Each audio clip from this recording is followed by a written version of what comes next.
Isa-isahin natin ngayong linggo ang mga karapatan at obligasyon ng lahat ng uri ng agency worker sa bansang ito. Attorney G, ano ba ang mga obligasyon ng security guards natin dito sa bansang ito?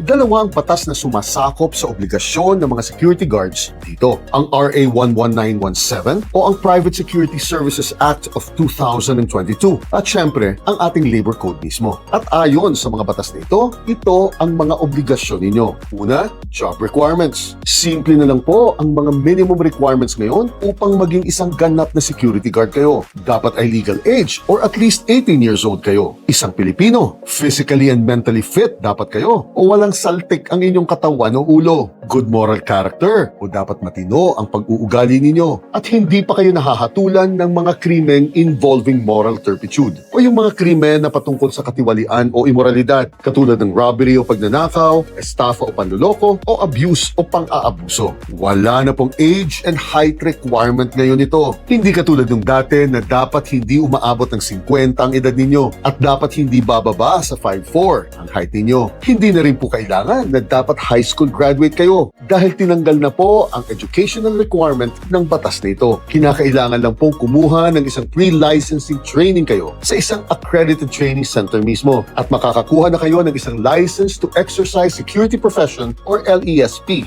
at good for 5 years na po ito. At pangalawa, job duties and responsibilities. In general, ito ang mga karaniwang obligasyon ng security guards pagdating sa inyong trabaho. Dapat yung bantayan maigi ang tao o ari-ari ang naka-assign upang bantayan ninyo. Dapat lagi kayo naka-alerto kapag on duty kayo. Dapat i-report nyo kaagad ang lahat ng paglabag sa direktang utos ng superior ninyo. Dapat umaalis lang kayo sa pwesto kapag dumating na ang reliever ninyo. Dapat hindi kayo nakikipag-usap sa iba o gumagamit ng telepono unless tungkol sa trabaho ito. Dapat tumawag kaagad kayo sa superior ninyo tuwing may nangyayaring wala sa utos nito at dapat sasaluduhan ninyo ang mga bossing ninyo. Tandaan ninyo ang 7 basic requirements na ito dahil ang paglabag dito ang kadalasang dahilan bakit kayo natatanggal sa trabaho. Bukas, pag-usapan naman natin kung ano ang mga karapatan ninyo bilang mga secure.